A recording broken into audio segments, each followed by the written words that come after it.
All right, everyone's let in from the waiting room.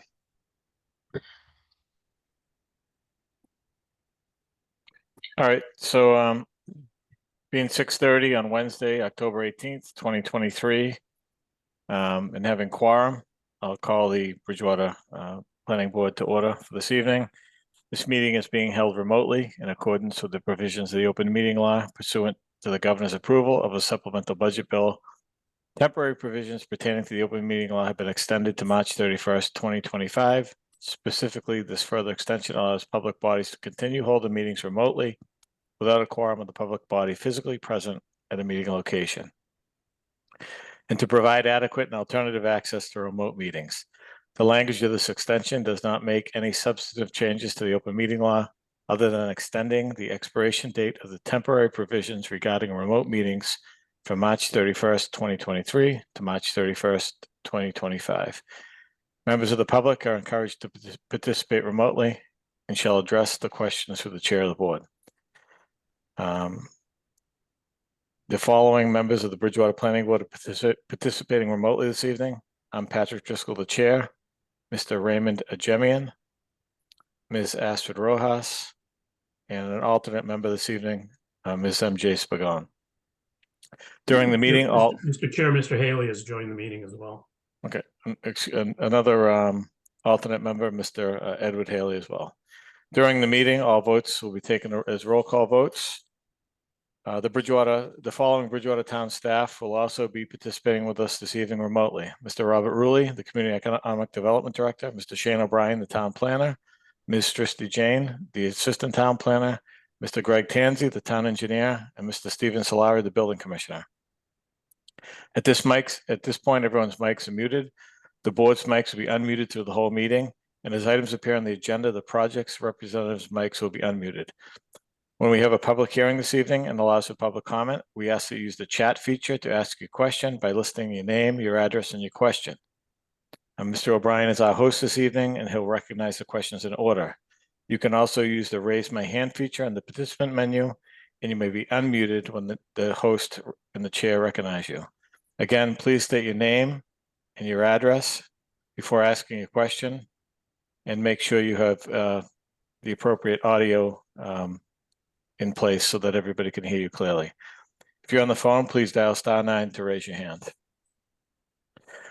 Item 2 on the agenda, we have a public hearing. This is continued from our September 20th meeting. This is 0 Corporate Drive, map 83, lot 85. Proposed hotel for Claremont Bridgewater 2 LLC. It's a site plan review pursuant to section 10.6, site plan approval, section 6.0, general regulations, section 9.4, plan development district, and appendix B, table of dimensional requirements.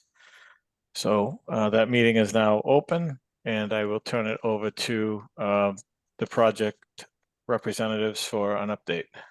Mr. Chairman? Ms. Spagon? Due to a potential conflict of interest, I am recusing myself from this matter at this time. Thank you, Ms. Spagon.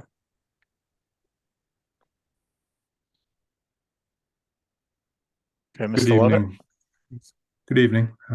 My name is Bill Lovett. I'm with the Claremont Companies. Thank you again to Mr. Chairman and the board for your time this evening as we review the proposed Hilton Garden Inn project in Lakeshore Corporate Center. So we have made some good progress, I believe, over the last since our last hearing.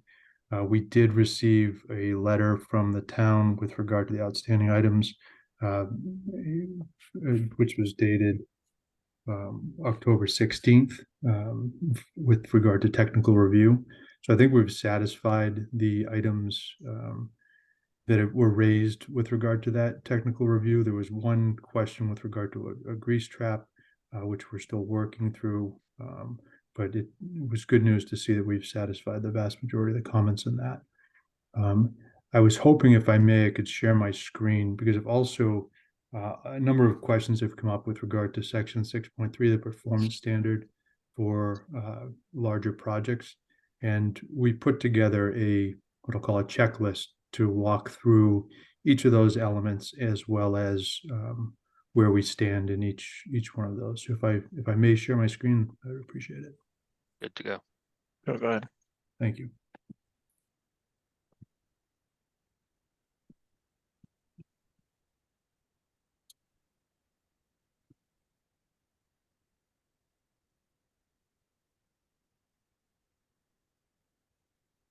Okay, so just first an overall layout of the project. Again, a reminder as to where the hotel will sit. That hotel is again in the front corner of the property. And this map highlights, this was again generated from MIPA, but this map highlights potential projects for MIPA. But I think it's important because it does show the amount of open space in the green that the community will have. The checklist, again, just to read the introduction here, following is an analysis of Claremont's compliance with the town of Bridgewater zoning ordinance, section 6.3 performance standards for larger project.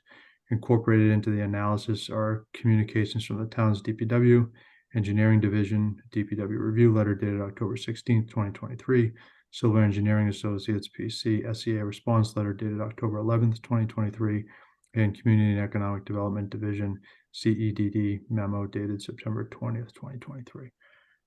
So if I may, I'm just going to go through each of the design standards and, you know, our where we stand with regard to each of those standards. So under 6.3, 1A lighting, filing requirements for this section of the ordinance have been met, as referenced in DPW letter, page 9, the CEDD memo, page 8, SEA's response letter on page 11. And an additional note, the photometric analysis indicates that there will be adequate luminescence within the site while avoiding light trespass, which is an important component to the zoning. Noise, the hotel being an allowed use within the planned development district is consistent with other uses within Lakeshore Center. It will not be a major noise creator. See CEDD memo, page 9. We'll get into a little bit more detail. Again, this hotel will be used very similar to the hotel, the current existing hotel in the PDD. Site development standards, the development of lot 7 will be undertaken in accordance with best management practice standards and accepted engineering practices to address environmental concerns. Concerns raised by the Bridgewater Town Engineer have been satisfactorily addressed. See DPW review letter pages 9 through 12. In addition, just as a reminder, I think everyone's quite aware of this, but we are also going through the MIPA process concurrently. Pedestrian and vehicular access traffic management. Section D, the site plan by Silver Engineering Associates shows safe and organized traffic flow for vehicles and pedestrians. Sidewalks are adequate and will be lit. The traffic impact has been deemed to be minimal per the traffic engineer letter. See CEDD memo, page 9. Aesthetics, the design of the Hilton Garden Inn is that of a high quality hotel, is comparable or compatible with the development of the abutting properties and surrounding neighborhood. Utility security, emergency systems, electric and gas utilities will be provided to the hotel. Security cameras will be incorporated into the hotel, and Claremont will cooperate with Bridgewater public safety officials to assure concerns are addressed, and that's specific to access to those cameras and footage from those cameras. Fiscal impact statement had been filed early on in the project. Procedures and regulations. We don't believe there are any outstanding issues relating to filing procedures for the site plan review. So going a little deeper into the site, if it pleases the board, I'm not going to reference the letter each time. I'll just kind of hit the highlight. But with regard to lighting, again, the filing requirements have been met. Hours of operation, again, the hotel will operate 24/7 when it comes to the front lobby desk, so people can check in or out, but the restaurant or anything like that will not be a 24/7 activity. Ambient noise level, again, Claremont will comply with that section of the ordinance. Site development standards, land disturbance, site plan, and I think I can pull up the site plan potentially at the end, but the site plan complies with this section of the ordinance, land disturbance on the site plan accounts for drainage required on the overall property and accounts for natural drainage of the site and best management practices. Replication, disturbed areas outside of the building footprint, parking areas and drainage infrastructure will be loamed and seeded pending future development of the site. The area will be maintained in a manner similar to the areas between Route 104 and One Lakeshore Center. Just to draw attention to that specifically, if you've been past the property recently, you'll see that there's a number of mature trees that are in front of the Lakeshore Center, One Lakeshore Center building, and we're proposing to identify. I have a plan that I can show later to identify trees in that zone that would be that we would identify and maintain. In addition to the area east of Lakeshore Center, in addition, the applicant, that will be Claremont, will add trees along Lakeshore Center, which have been added to the plan, as well as the $25,000 donation or contribution to the town of Bridgewater for use for planting and maintenance of trees throughout the town. So we widen the breadth of that a bit. Clearing for utility trenching, we will comply with that requirement of the ordinance. Site design in accordance with the plans submitted, which have been reviewed. And again, we're going through the MEPA process, and we will be going through conservation process hopefully as well.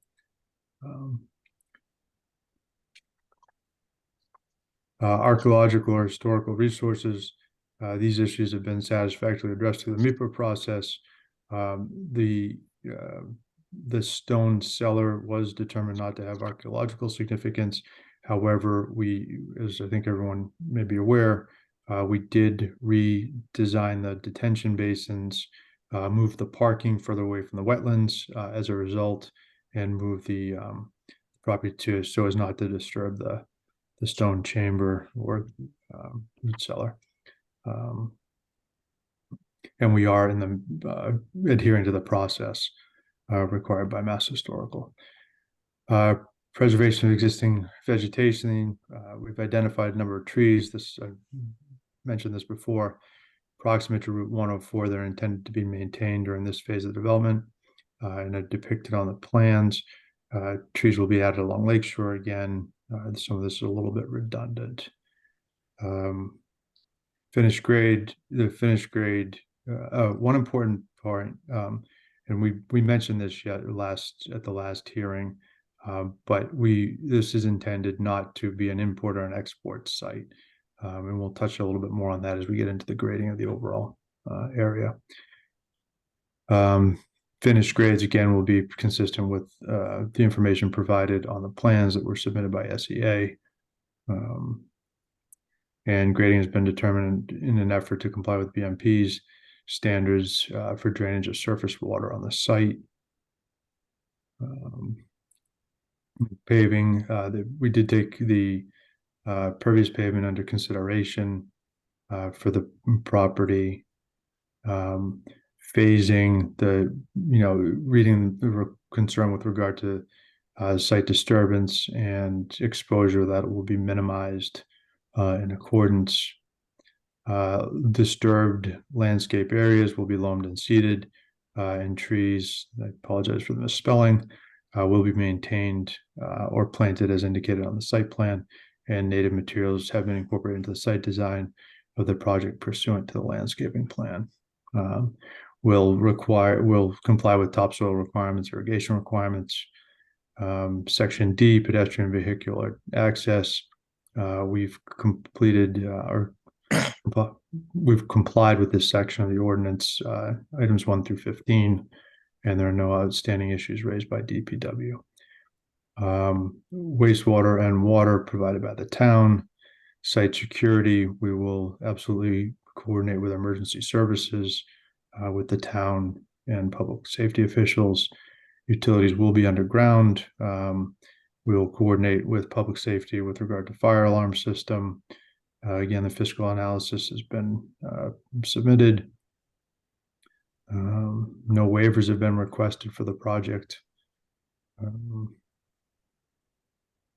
Landscaping and screening, again, the proposed plans comply with the condition and notes that no soil will be removed from the site. Areas of disturbance will be seeded. Please see landscaping plan for additional detail. Street buffer, strip. Claremont will comply with the buffer requirements for buffer adjacent to public ways in a planned PDD. District buffer strip is not applicable. 6.44 large parking areas will be compliant. The requirements for fencing and retaining walls are not applicable. Berms, we do have berms in the drainage system, primarily around the basins. Unsightly uses and areas, dumpsters, HVAC equipment will be screened. Maintenance, again, I'm sure everyone's seen the property. Currently, the site will be maintained in a manner consistent with the overall project at Lakeshore Center. Special permit not applicable. Almost done. Performance standard for larger projects, section 9.45, application, etc. We believe that we've complied with this entire section of the ordinance. So no request for waiver for dimensional requirements, parking spaces, etc.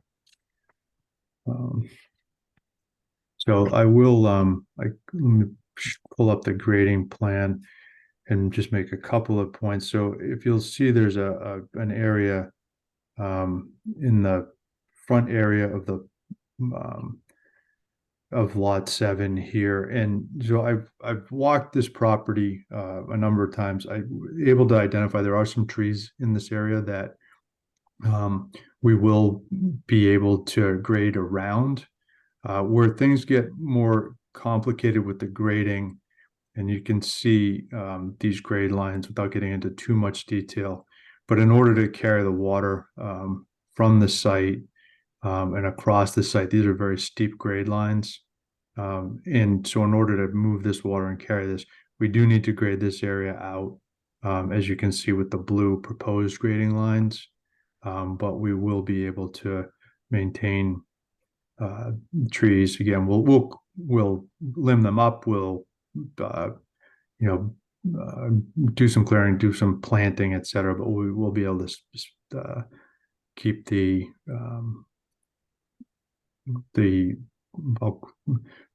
healthy larger trees at this point. So happy to answer any questions, and I appreciate everyone's patience. I know that was probably a mouthful, but I just wanted to be able to go through. And again, thank you for the board's comments. I think and the community's comments, I think we've heard a lot, and we've been able to incorporate a lot of the suggestions and recommendations, as well as meet the requirements of the large project. All right.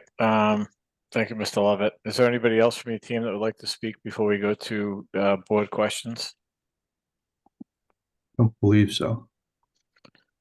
So I have a few questions, and then there's only just for your information, there are only 3 of us sitting on this hearing tonight. Myself, Mr. Ajemian, and Ms. Rojas. Ms. Spagon has a conflict, and I believe Mr. Haley, it was determined he missed too many meetings to comply with the Mullen Rule. So there are just 3 of us participating in the hearing this evening. But as far as could you go back to the tree cutting plan? Because I know one of Mr. O'Brien's existing issues is that there's not a detailed tree cutting plan or preservation plan, I guess we're looking for. And I'm glad to see that you're willing to leave that large area of trees there. But is there a plan? Is there a tree cutting plan or a tree preservation plan, or is this it at this point? Because when I look at this, I see the outline of the trees there, and I assume that whole area is staying.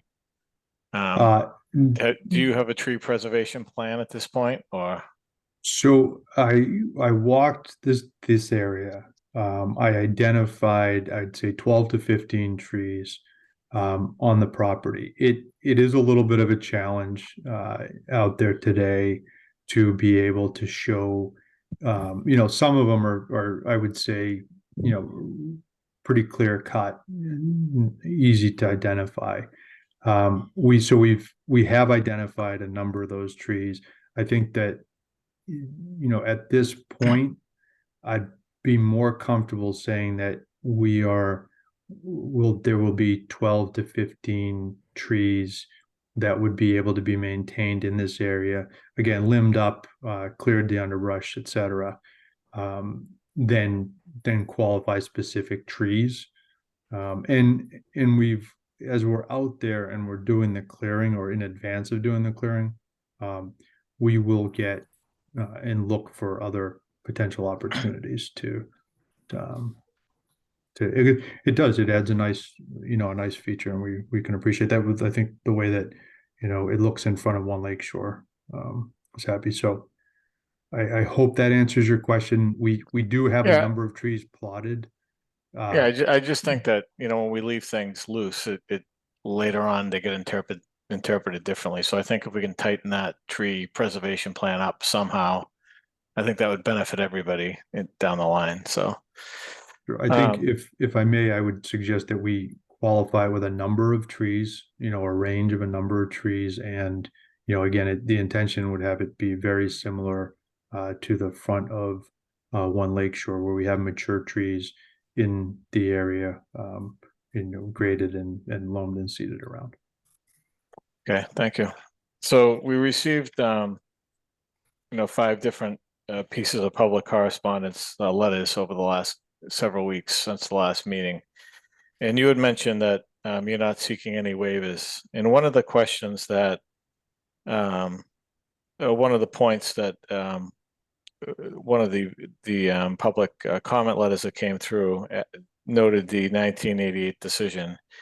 And building masses and heights along the perimeter of the project should be compatible with views from adjacent ways and neighborhoods. Are you still seeking a height variance on this project, or are you not? No, there's no height variance required based on the fact that we're behind the 200 foot setback. All right, and that's for some reason I had a note that you may be seeking a ZBA variance for height. I just wanted to clarify that that was not the case. Thank you. No, sir.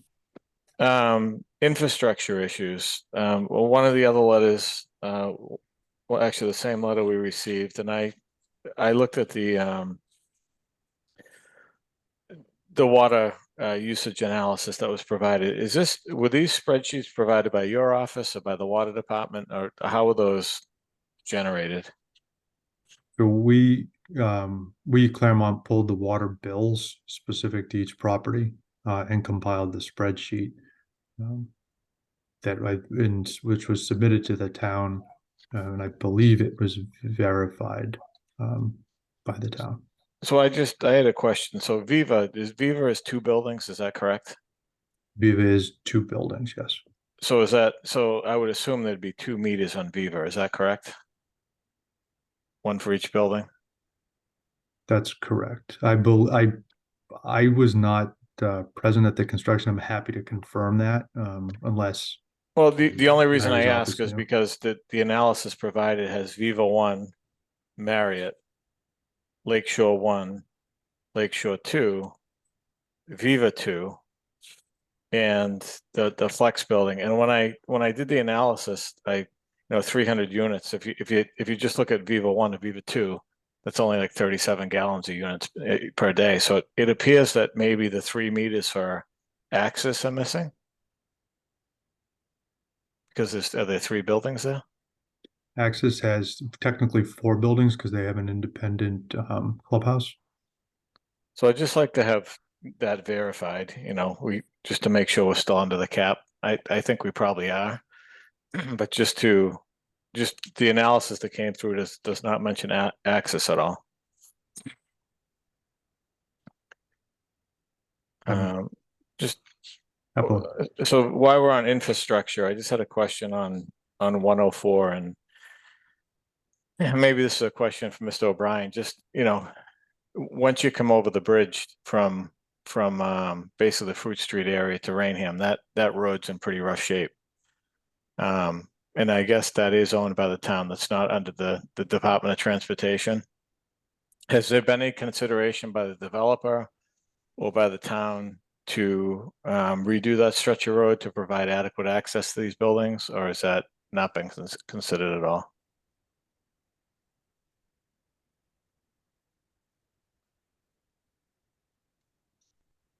It has not been considered by the developer. And just from I guess my perspective, one of the first meetings or the second meetings, one of the requests that I've made through my memorandum was to allow for the sidewalk to continue along 104. And the applicant has provided that additional sidewalk to go from their portion of the site to 104 to Old Pleasant Street. All right, and the last question I had is the MEPA process. Where are you folks with the MEPA process now? And are you able to obtain a building permit without the MEPA approval, or do you have to wait for the MEPA approval? I'm glad you raised that because that was one of the other items that was on the letter, the October 16th letter. And we're happy to make this contingent upon MEPA approval. I think that's been talked about and requested, so we're fine with that request. And to answer your question, we are in the comment period currently for the response. So we submitted our response to MEPA, and now we're in the comment period. And I apologize, I don't have the date off the top of my head, but I think it's through the end of November, perhaps the beginning of I think it's mid-November. When do you expect the MEPA approval to be finalized? Is there a target date? I would anticipate it's probably early next year. Thank you. I apologize. I'll open up to the rest of the board. Any, Mr. Jemian and Ms. Rojas at this point? Yeah, I have a few things. Thank you, Mr. Chairman. First, I just want to clarify the $25,000. Been brought to my attention after the last meeting that in some ways that asking $25,000 is close to being a bribe to get the project through. Not the case.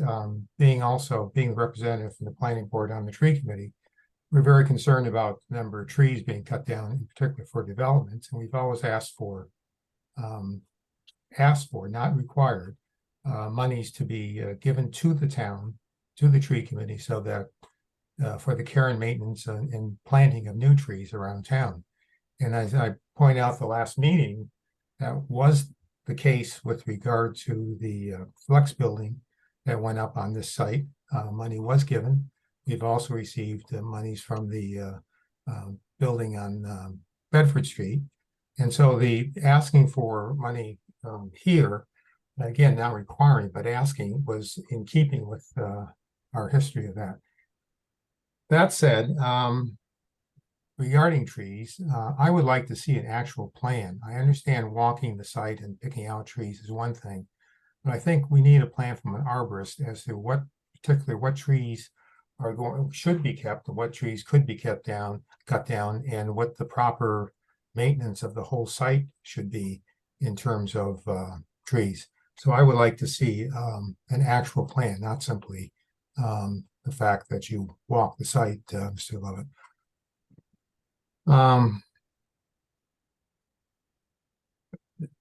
I take it then I just want to clarify, at the last meeting, you had talked about cutting trees down on that empty lot. But I take it now, what you said, that you would keep certain trees on that lot. Therefore, it's not being developed, the lot in front of the hotel. I take it that's the point. I've also mentioned the use of solar. I still think you should put solar in. I think the fact that electric vehicles are in particular for a hotel, you need to have electric charging stations. Two other things. One, water usage. Since we are, according to town council, I guess, operating under a special permit of the old special permit, and you have $100,000 gallons per day of usage, and that this site will reach the maximum. I noticed on your diagram, you had another site being developed further inland. And I question how that's going to fit in with the development here in terms of 100,000 gallons. Lastly, and maybe most important, the elephant in the room here is the protection of the lake. And the less runoff that we have, the better. And I know you're going to go before conservation. And I know you've applied for MIPA. But what came up the last meeting at the behest of the Open Space Committee is the use of porous driveways for porous materials for the driveway and for the parking lot. I think that's absolutely critical. I'd like you to reconsider that for this project. I think it would go a long way to satisfying the concerns of a lot of the people that are worried about the protection of the lake if you do that. And that's it for now. Thank you. Ms. Rojas? Do you have anything? No, you actually asked regarding AMIPA and when we expect to have an answer. And if I recall, it's in January. Is that correct? That's An estimate. an estimate, very much. Just based on historic timeframes. But we have been in communication with MIPA and the reviewers, so that seems like it could be reasonable. Thank you. Is there anything that staff would like to add? Mr. Tanzi, I read your letter today, and I believe the only outstanding item is you were looking for a 5,000 gallon grease trap versus what was proposed. Is that correct? Correct. Is that I'm is that something that the applicant is okay with and is willing to work into the plan? Well, they have provided, they seem to be pushing back on it. I don't think it's that big of a deal for the scope of this project. It's just that grease is a very nasty waste, and a lot of these modern kitchen dishwashing machines, they have to be very efficient in turnaround time and doing the dishes, and they use very superheated water. And what happens is when the grease is removed by very hot water, it stays in suspension. It doesn't settle out, and it tends to bypass a conventionally sized grease trap. But a slightly larger trap will provide longer retention time and give it more of a chance to cool and settle out. Grease is a very problematic waste. It's difficult to treat, but it also is the source of a lot of problems within municipal sanitary infrastructure. It tends to cool and settle out in the pipes and causes some serious clogging. It can wreak havoc with certain lift stations if it gets into a pump and through the impellers of sewage pumping stations. It can be very problematic. We just did the 104 pump station. We replaced a lot of piping within it. We had the pump station lined. We already had some issues with the with spalling on the lining of that pump station. I mean, we spent approximately $120,000 rehabbing it, and we have to go back and, well, the contractor has to go back and troubleshoot what the issue is. But the point there is, grease is a very problematic waste, and we don't want to compound current difficulties that we've been experiencing in that force main from Claremont into the 104 pump station. So if I may, Mr. Tanzi, I'm learning a lot about grease and grease traps over the last few days, so I appreciate your patience with my knowledge. We're getting some different, or I should say lack of knowledge. We're getting some different feedback on what a 5,000 gallon tank would look like. And it could be, you know, it seems to be running the spectrum on size. So some of the feedback I'm getting is it could be, you know, multiple tanks up to an area of 20 feet by 40 feet, which I don't think is what was necessarily intended. But I think if we could have a little bit more time and perhaps, you know, an offline conversation with yourself, we certainly don't want to cause any concern or consternation for the system or the town with regard to this. Yeah, you could also go with a, you know, multiple tanks, 2 2500s, and you'd get the detention time at least doubled, which would, you know, help settle the grease within the grease tank, rather than having it just, you know, bypass the tank and work its way through the municipal sewer system. I have been in conversation with our DPW director, and he totally agreed about the grease, and it is a very problematic waste. And he strongly suggested that if the planning board chooses to approve this project, that they make a condition that the grease trap or tank gets pumped out once a year to ensure that it's maintained. Because if it's not maintained, then, you know, all that money is wasted, and the town isn't getting the benefit of the grease tank.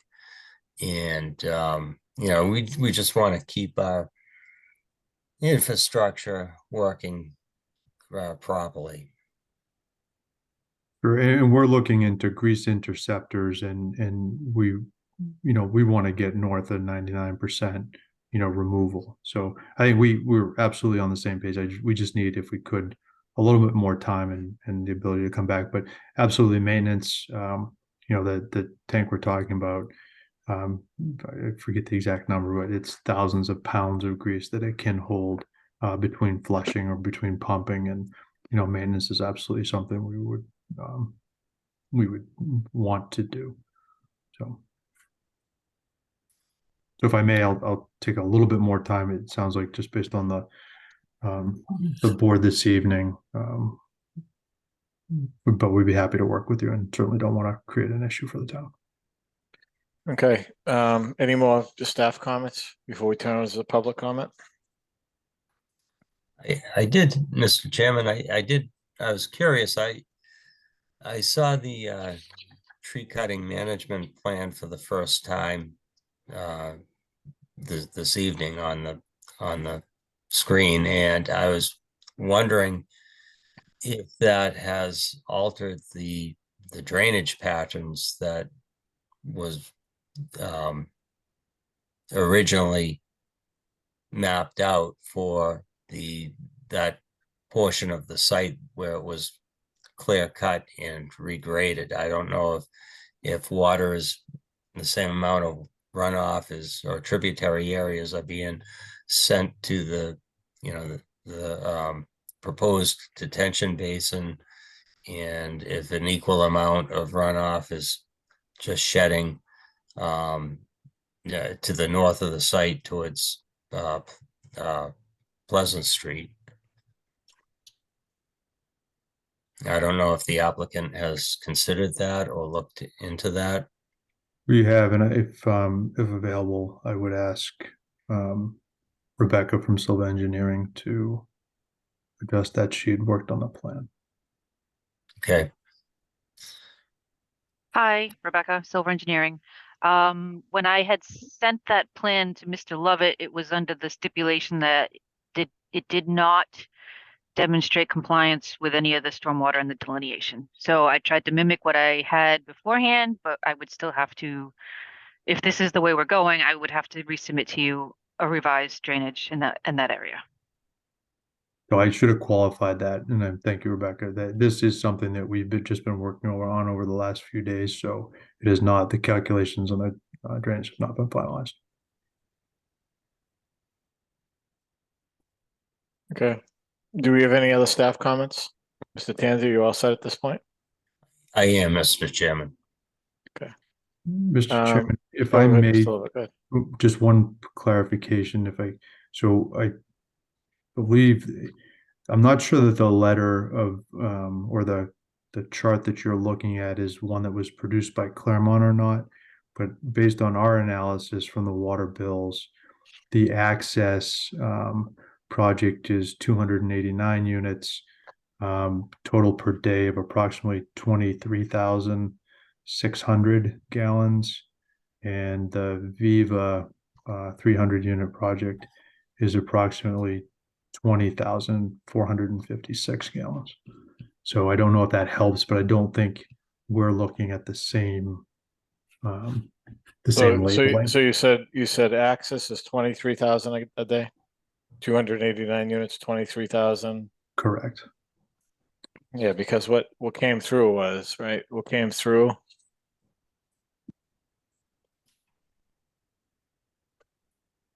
was Viva 1 was 188,700 cubic feet.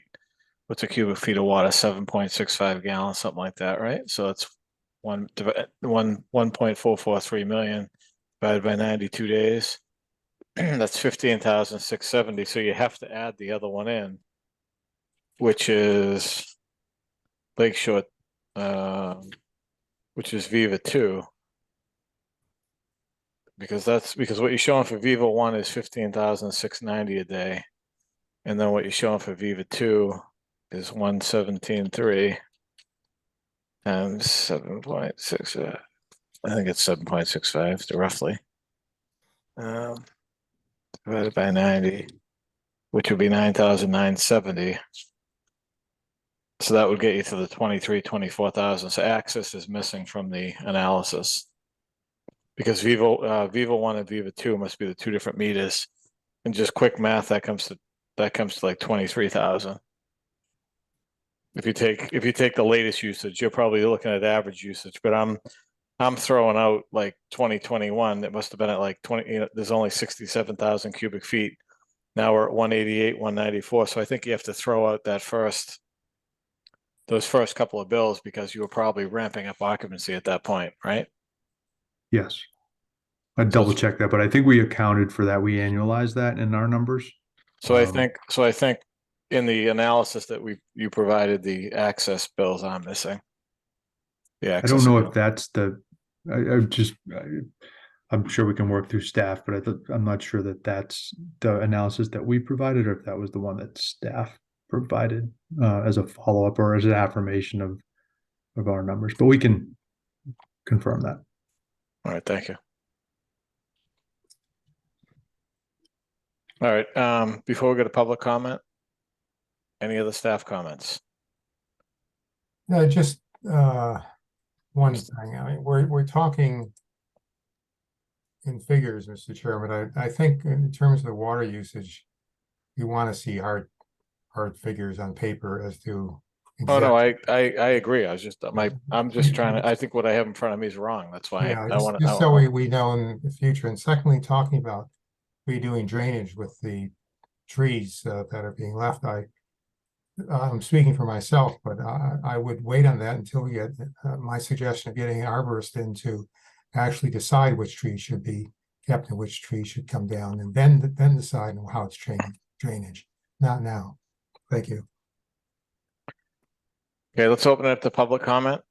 So we just for the record, we did receive 5 different letters from our last meeting, which I think was September 20th to date.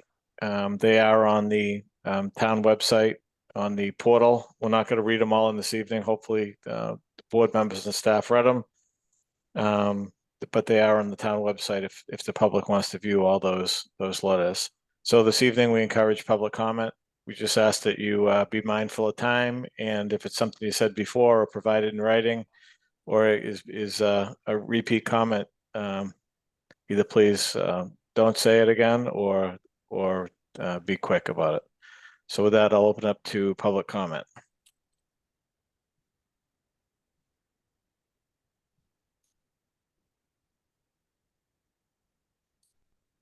We have a raised hand of Janet's iPad, Pat. Yeah, so Janet, if you'd go ahead. Hi, Janet Hanson, Pleasant Street, Bridgewater. I'll be the first. Hopefully you got my letter. My questions are listening to this still about the cutting, and I'm glad you're, looking to make sure that they give you a plan, not just kind of leave it up in the air. But I've always wondered why they needed to cut that many trees. But getting to the water usage, I have the question, the buildings that are currently on the property now, are they at full capacity? Because if you're looking at water usage, are those buildings at full capacity? That would make a big difference. If they're not, what happens if they do go to full capacity? You can't count on that they're not. So if you have to look at what would happen if they do go to full capacity, and then you put this hotel, I don't know what the hotel is expected to need for water usage, but that has to be considered. And it seems like they're getting close to the max of 100,000. But what happens if they start to fill up those buildings? There's a potential, in my eyes, calculations that it could go over the 100, and if they add this hotel. So I would like that answered. And I still don't know why the hotel has to be so far back. Part of that area, by looking at the map, the 200-foot buffer crosses over a corner of that. And it is close to a stream. And this has been discussed in letters. And but I'd be interested in the water usage and what the intention of the lot that they want to cut the trees on, no matter if they keep some or not. What is their future intention of that? In the last meeting, Mr. Lovett had said that it could possibly be shared parking. And I was like, shared parking for what? So I just need clarification on that. Thank you. Thank you, Mrs. Hanson.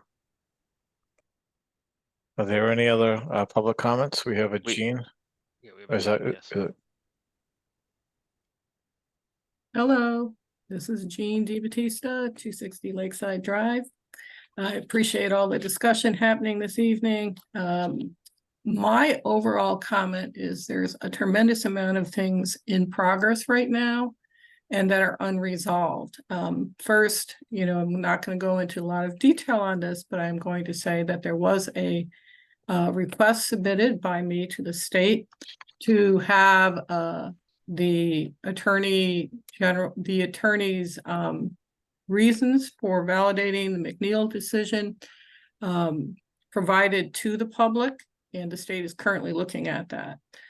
Secondly, I wanted to point out that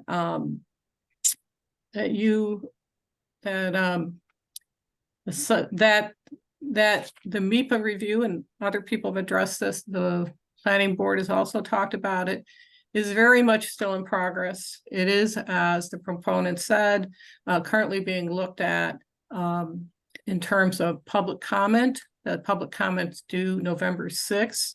I would like to say that I believe because this is a very sensitive area, that really the board needs to see what MEPA has to say about this project and about what has been proposed before considering site plan approval. And it does appear to members of the public, having looked at procedure, that that is what's happened in the past. So there's questions about that. And then I also feel, and I do appreciate the proponents, additional information provided by the proponent this evening on how this maps to the site plan. But I do think there's inaccuracies, and they've been talked about this weekend. That's in terms of things like water and water usage. I think we're all seeing that that is the case. Also, there's incomplete items such as brought up by the board this evening as it concerns the trees. In addition to that, there's a perennial stream, which some people have talked about as well, that is listed in the MIPA report, but is not on the site plan, and according to town procedures should be, and it should show the setback of this project from that perennial stream. This is one of the issues that is very important to the public, because that stream goes directly into the lake itself. And therefore, we are concerned about what is going on with that stream. How will this building process affect that stream? And, you know, why isn't it on the plans when it is on the actual MIPA plans? Which brings up, you know, the repeated cycle of why we think that the board should have the information from the Conservation Committee, as well as from MIPA, before making any kind of decision related to this project. And then the rest of it is, you know, I think the trees have been discussed. I really appreciate the fact that the board is asking for additional information on the trees and an actual tree plan. I think that's 100% necessary. I understand the concept of, you know, providing 25,000 in order to build trees around Bridgewater, but that does not help this area. That does not help avoid climate change impacts to this area and to the lake. What we're trying to preserve is we're trying to preserve the health of the lake, the health of the surrounding region, and avoid climate change impacts from this project, especially ones that are not necessary. Then I also ask that the board consider the fact that this, again, is an area of critical environmental concern. Therefore, I don't believe the proponent should be allowed to build within the 100-foot buffer zone. It's a no-build zone, and it's there for a reason. Also, they have not depicted the 50-foot zone on their plans, and I think that should be on their plans as well. And then, as somebody else has said, the historical tomb is only 30 feet from the parking lot. And and there are other issues as well, including the fact that Raynham is now looking at this aquifer issue and would like to have the time to comment. So from my perspective, there's just a ton of unanswered questions here. I think the board has rightly, you know, touched upon some of these, but I do think it's very important that these questions are answered before this is allowed to proceed. Thank you. So just a follow-up question maybe to Mr. Lovett or to Ms. Baptista at Silva Engineering. So,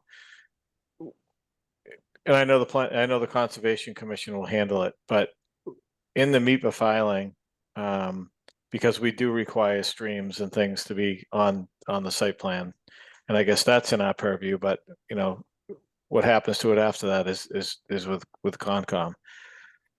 Did the applicant call it a perennial stream in the MIPA report, or did somebody identify it with the state as a perennial stream, or has it not been certified as a perennial stream?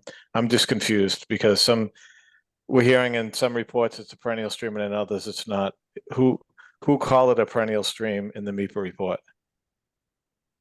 We can provide you with a map which shows the fact that Claremont submitted it through their engineering firm at listing 2 perennial streams on one of their maps provided to MIPA. All right, and I appreciate, but I guess that's more directed to I directed that to Mr. Lovett or Ms. Baptista. Okay. Mr. Driscoll, Yes, Mr. Rulli.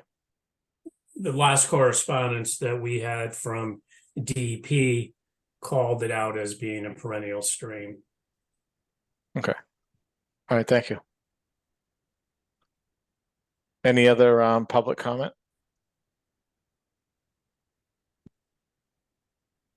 We have a Mark P with his hand raised. Hi, Mark Peterson, 43 Church Street, Bridgewater. So I just point 2 things out. So as far as the trees in front of One Lake Shore Center, most of those trees seem like they're distressed and are in a state of dying right now. So I don't know if that's if that's considered a good thing or a bad thing, but it seems like that might not be the direction we want to go with, or you want to go with the trees in that area instead of grass. And I don't think it changes the runoff situation. And yes, just to point out also the on the DER report that was sent from Claremont and Epsilon Associates to MIPA, it's listed as a perennial stream. There they have the map that shows it there. So that's all my comments right now. Thanks. Thank you. Are there any other public comments at this point? We Mr. have Neary has Pat one. Neary, yeah. Ms. Neary, go ahead. Thank you. Pat Neary, Lakeside Drive. I had only planned to read my short letter that I had submitted earlier, but I have a couple of comments and questions for the board since we heard Mr. Lovett present his new information. I'm very, very concerned about the original submission by Mr. Silva that they were going to cut down 4 acres of trees. So if Mr. Lovett is saying they're going to retain 12 to 15 trees, that's a shocking number. So we have to follow up on that. We really have to keep after that because none of that complies with our larger project zoning regulations. I know that you are all familiar with the new larger project zoning regulations, and Claremont is not abiding by those. Also, it requires, not just suggests that we have pervious pavement over there. So the fact that they are not providing pervious pavement is an irregularity that really has to be taken care of. I want to ask the board members if they did receive their written opinion that was requested from the town attorney, because that's pretty important. I think, I don't know if you can tell me that, Mr. Driscoll, was that? I can address that, Mr. Driscoll. The town attorney has determined that the opinion that he offered is privileged between him and the town as the client. So anyone that's an attorney here will understand client-attorney privilege, and that's what the town is claiming. I thought the board would at least get some response. So that's unfortunate. The other thing I wanted to comment on is I'm pleased to see that there will be a plan of trees coming forth, because there's no reason with our climate change concerns to be cutting down that number of trees for no real reason other than they want visibility, or they might have to address something to do with their drainage. So I hope that gets remedied. As Ms. DiBattista said, we really should put a condition of the MIPA approval before anything is issued by our planning board. Now, I'll read my brief letter because I want to make sure everyone has been able to see it or hear it. And it starts out, I don't even know where to begin. There are so many details in the hotel proposal, as there are so many concerns about this hotel project being in the Zone 2 Aquifer Protection Overlay District in the area of critical environmental concern, located next to a perennial stream, which has a 200-foot setback requirement under the Rivers Protection Act. It is under MIPA review, hasn't been reviewed by the Conservation Commission yet, and doesn't comply with the Bridgewater zoning performance standards for larger projects. And they are relying upon parts of a lapsed special permit. And since I haven't seen the attorney's opinion, that's my opinion. And I want to focus on that. Claremont has been relying on an invalid special permit when convenient, and other times using current zoning when convenient. It has not been proven to us, the general public, that the McNeil special permit even still exists, although the proponent claims that it does. Town council's opinion is hearsay, and we haven't seen a written opinion, which still may not be convincing to me. It has been previously stated that there was no action taken on the industrial commercial park, which was the original special permit, within 2 years after the special permit was issued in 1988. Therefore, that special permit issued for the development within the PDD lapsed sometime in the year 1990. The language spells out in the 1988 zoning bylaws that the rights granted by special permit under this bylaw shall lapse if they are not exercised within 2 years after the special permit is granted, as well as affirmation in the May 2023 project description by Claremont indicating that the land was vacant until Claremont bought it in 1998. I believe that was Attorney Brennan's comment. Based upon the above information, there should be no approvals given for this hotel project or any project until a new overall proposal is presented and a subsequent approval for a new special permit for the development of the PDD has occurred that comply with Bridgewater zoning regulations in this sensitive environmental area. I urge you to vote to deny approval of this plan. And I thank you for listening. All right. Thank you, Ms. Neary. Are there any other public comments at this point? We have Melissa Ramondetta's had a hand up.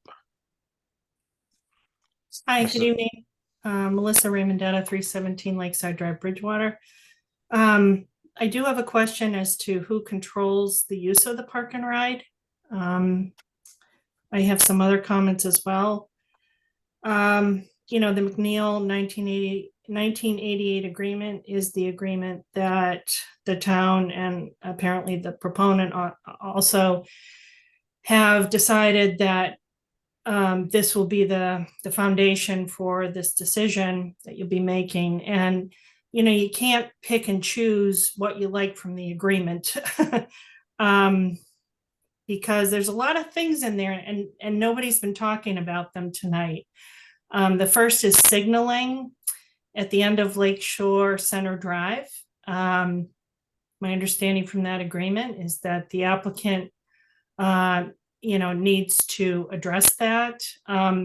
Keeping in mind in 1988, these were a bunch of office buildings, and what we've been given is 589 residences to office buildings and now hotels. So that's a lot more traffic than I think what was planned when that McNeil agreement was created.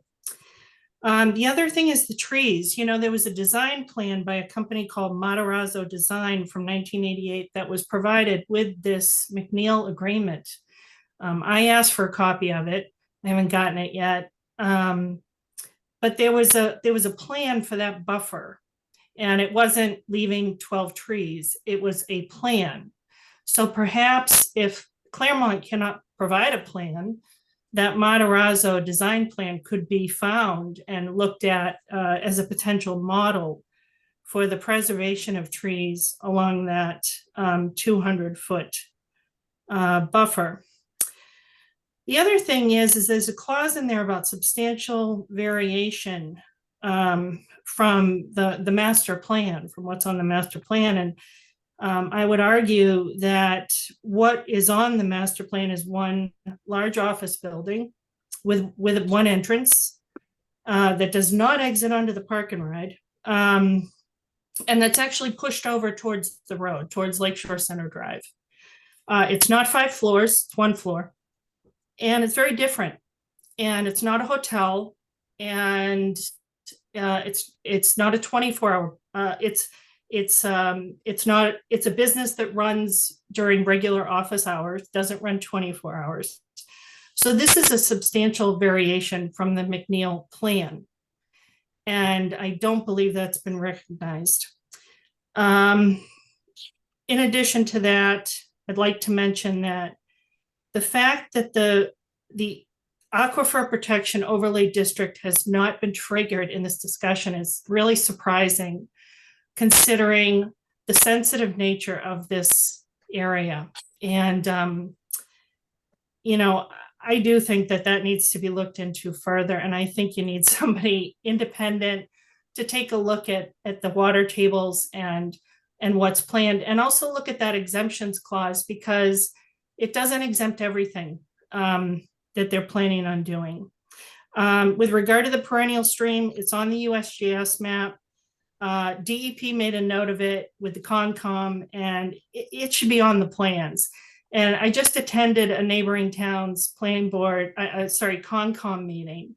And they're actually, for hearings there, they're allowing hearings to run at the same time, so that by the end of the project, there's a list, everyone's on the same page, right?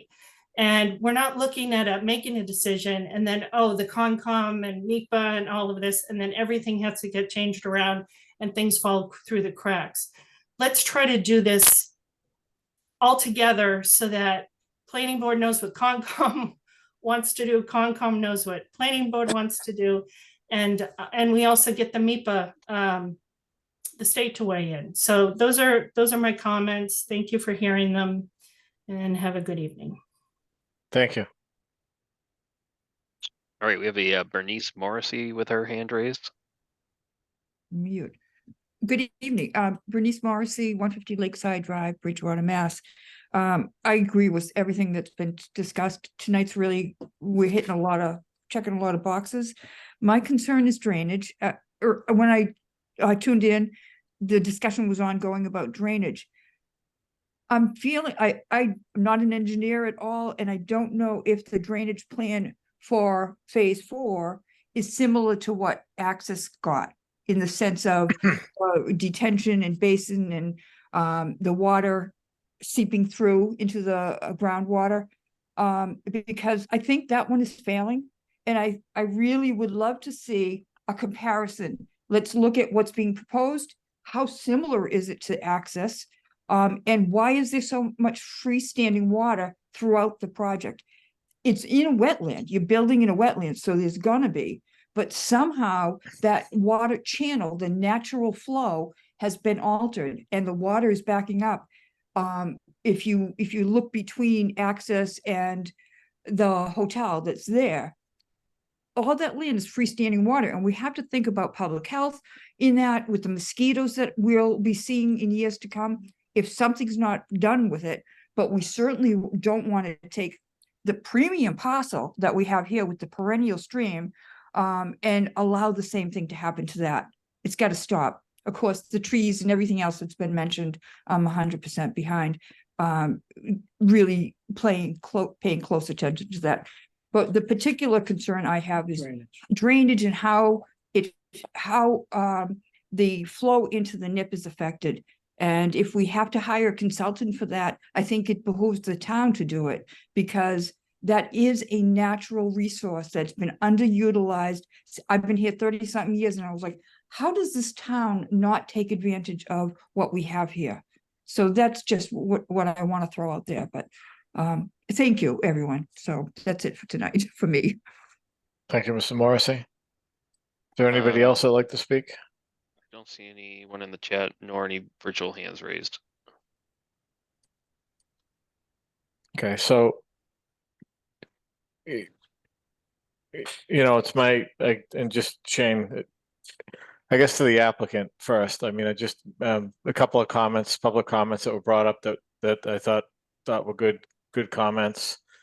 That should be, when you're doing that,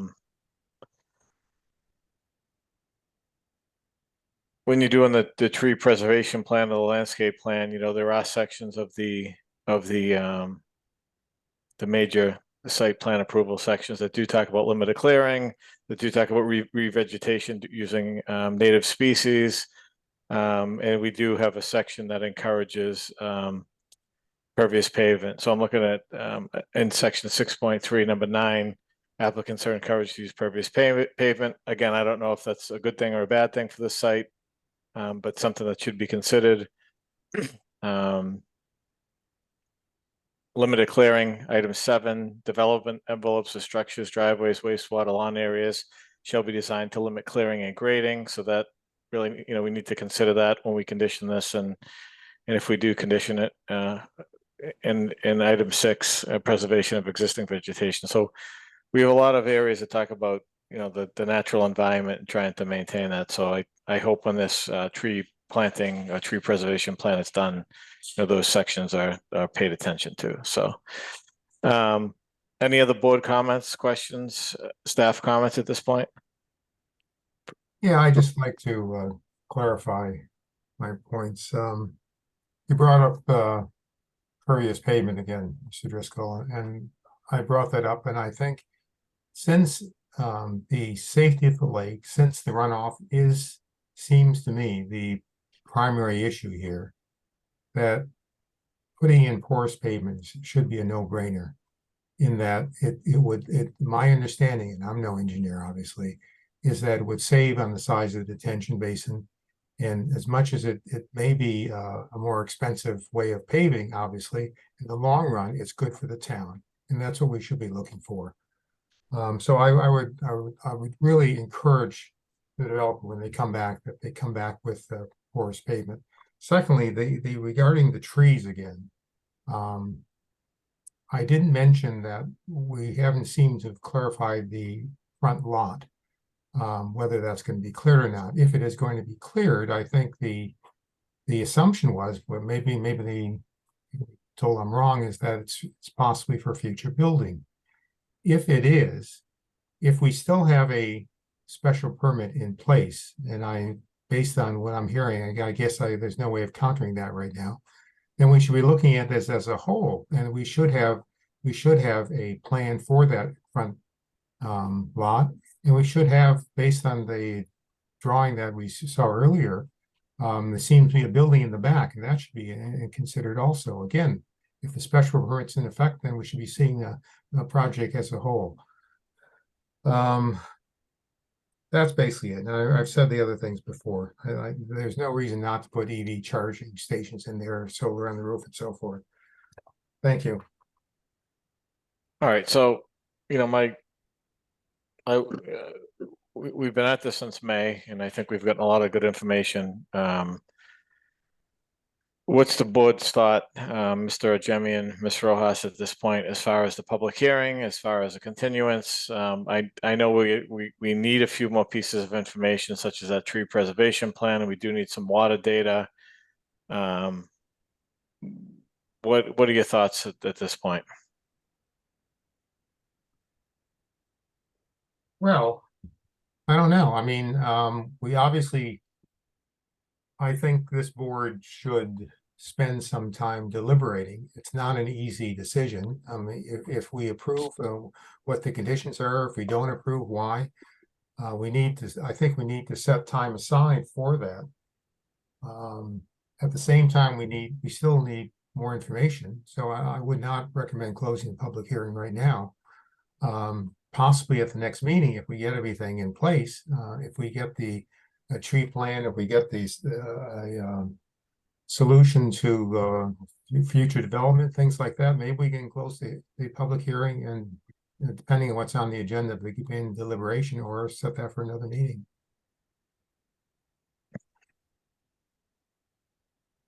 Ms. Rojas, do you have any thoughts? No, I agree with Ray.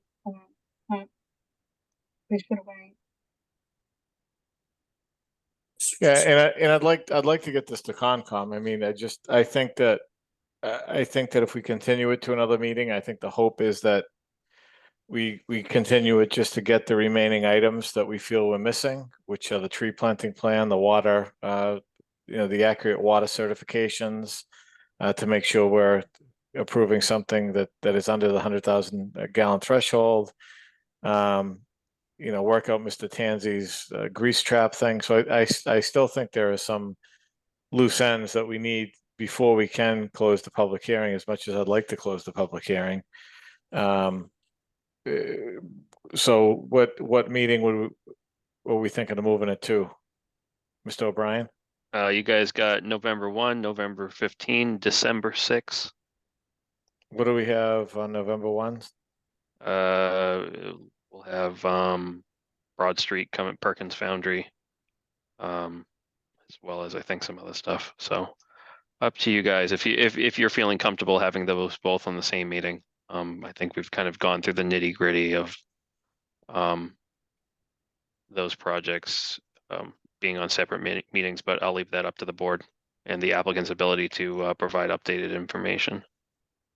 If I may, I just, my own personal viewpoint here is, I think it's going to take some time to get somebody to come in and do a tree survey and so forth.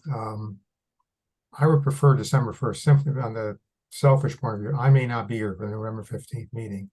I'm not sure at this point. It's either going to be November 15th or December 15th. I'm going to have to miss, but I would prefer to be at the meeting. So from my perspective, I prefer December 1st. I don't know about the rest of the board.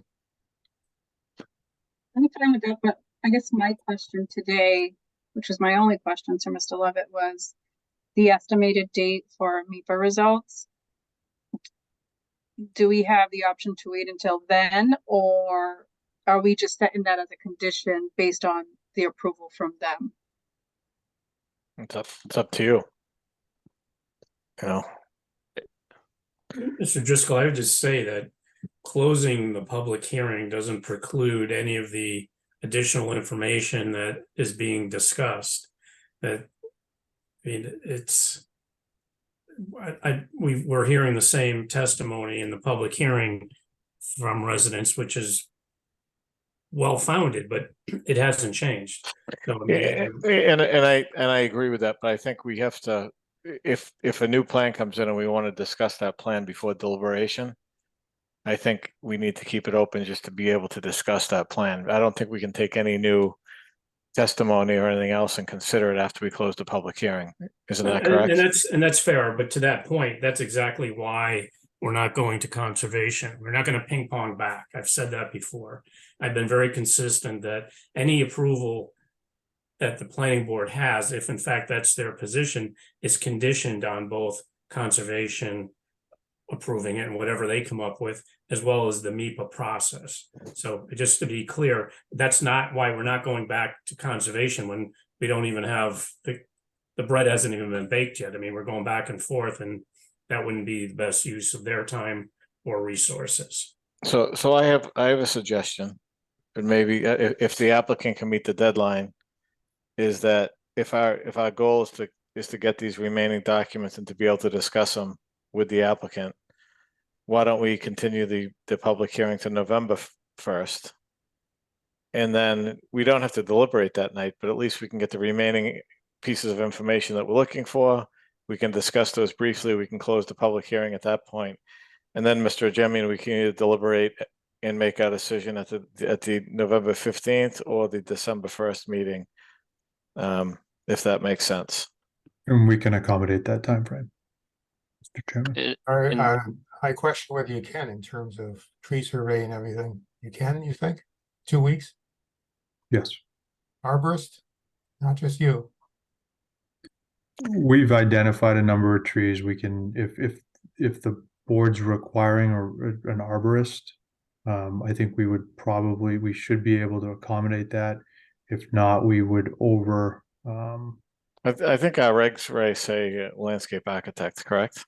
Whatever, a landscape architect is fine. I'm just saying. We would absolutely I could absolutely have a landscape architect out there. Thank you.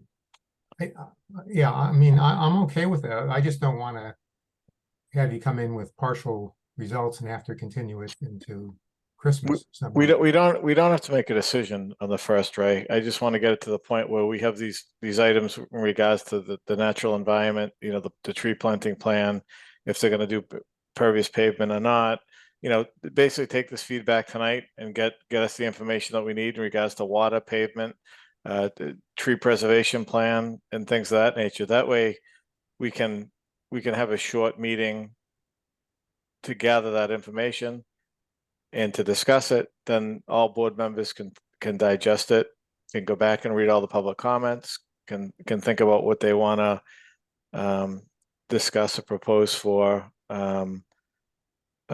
conditions and decide if they want to vote for it or against it. I mean, that's ultimately what we should do. But I just think that the public hearing's been open since May 17th. So With Mr. Chairman, I'm okay with what you said.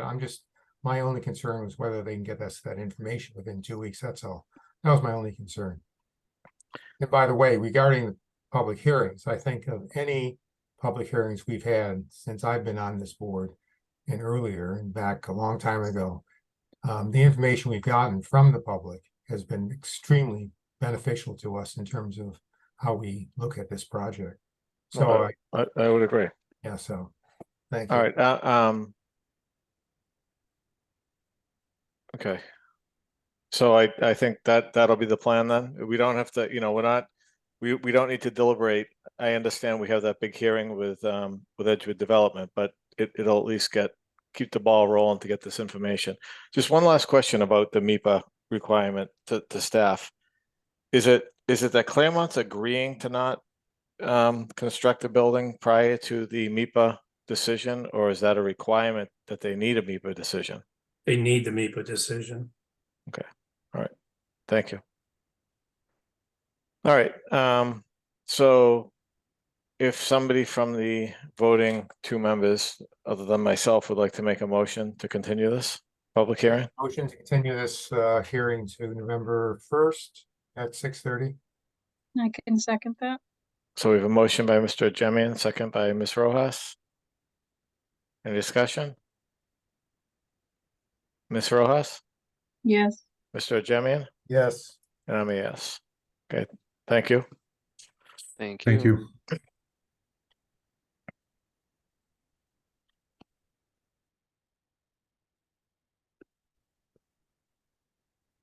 Okay, let me find my agenda in this mess of papers here.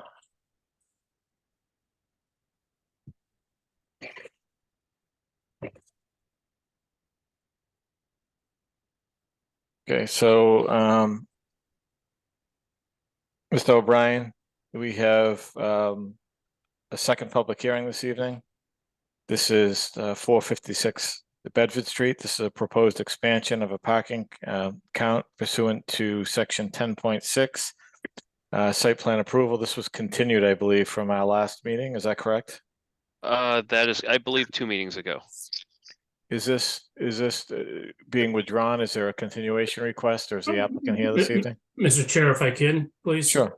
The town is requesting that this matter be continued. Mr.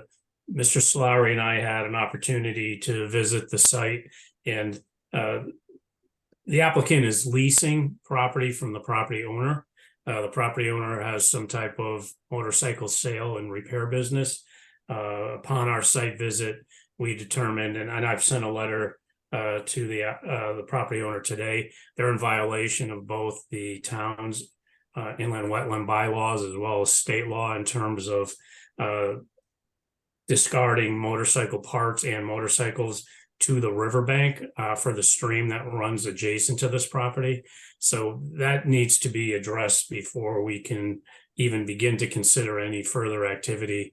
They've been asked to appear before the Conservation Commission in November. There's been no notice of intent filed or any RDA. If they're not able to address it, a cease and desist order will be issued by the Conservation Commission. Okay, thank you, Mr. Rulli. All right, do we have a motion to continue? Is there anybody here from 456? Yes. So go ahead, sir. Just state your name and address for the record. Yes, my name is Israel Ismail. I'm the owner of the Elite Motors. I have got the email from Shane O'Brien today. It's about there's a violation, he said, about in the property from the landlord. They have parked the motorcycles over there. I'm out of country actually. I've contact with the Thomas, who is owner of the land. I told him about my concern. We have a meeting for today, and we have fixed the plans, all that. But I said there's a problem, and are we gonna continue? He said he's in the airplane right now. He have a travel, but he said please deliver them to that whatever is the problem, whatever is the concern, he's willing to take care of for definite. Absolutely, he's gonna take care of whatever's the concern. As soon as he come back, he's gonna be back in a week or so. So he said he's gonna take the problem off the table. Okay, so That's he'll be his back in a week or promise. so. We should probably, and he's going to appear before the Conservation Commission sometime in November, Mr. Rulli. I was That's gonna correct. ask. Go ahead, sir.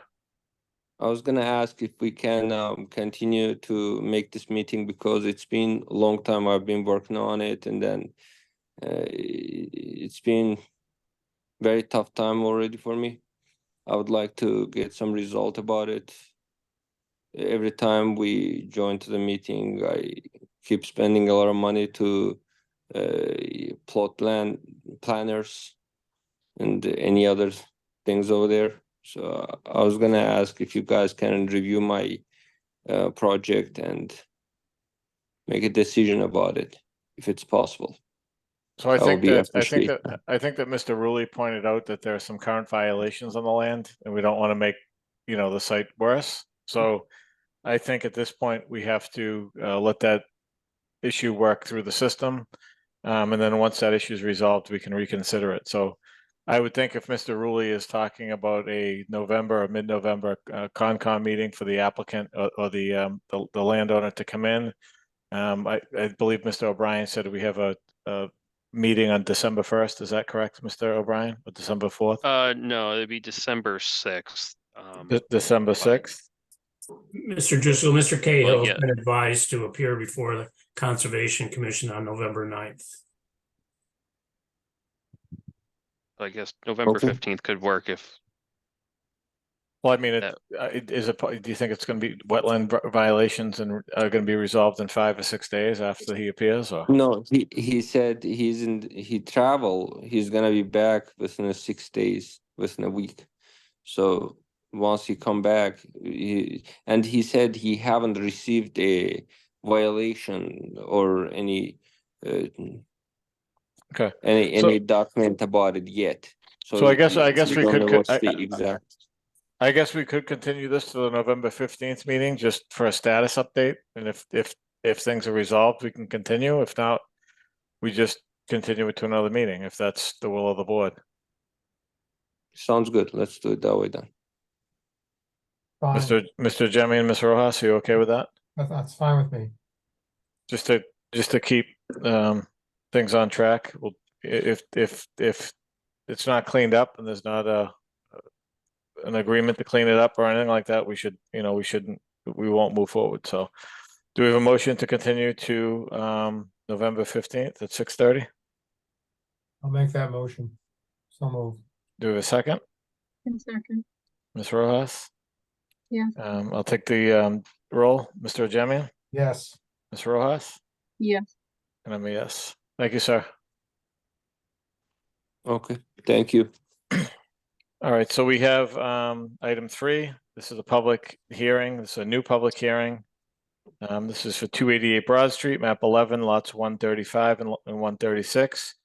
This is a proposed building addition of an existing restaurant pursuant to section 10.6 site plan review. Mr. O'Brien, is this something this is a minor site plan review, correct? we just consider it, a minor site plan review based on our updated subdivision rules and regulations. So they Was didn't it- need to provide a inspection fee. It's still what we would consider a site plan review. But there's a lot of elements that we wouldn't consider compared to previous projects that we would have. And I Larger saw in your packet there were there was an abutters list, and did we receive the green cards? Mr. Koska, who is on this call, let me know that we did have the green cards, and he would be sending me over proof of those green cards being sent out. Okay, do you have a copy of the public hearing notice you can pull up quickly? I do. Let me do that for you. And additionally, just as a point of order, Mr. Chair, MJ and Ted can partake on this. Okay.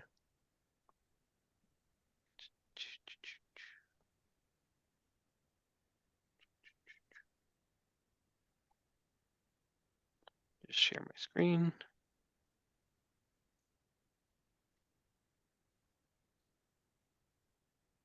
So I'll just read the public hearing notice for the record. Bridgewater Planning Board, public hearing notice on Wednesday, October 18th, 2023 at 6:30 PM.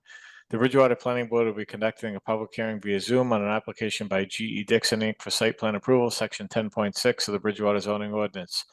For a building addition, 14 feet 6 inches by 20 feet 3 inches, located at 288 Broad Street, Bridgewater, Mass. Assessors map 11, lot 135 and lot 36. The plans were prepared by Michael J. Koska and Associates and are on file in the town clerk and the CED office and website.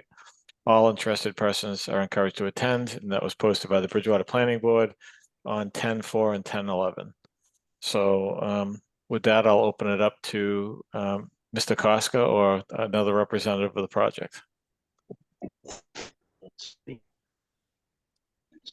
Can you hear me, Mr. Chairman?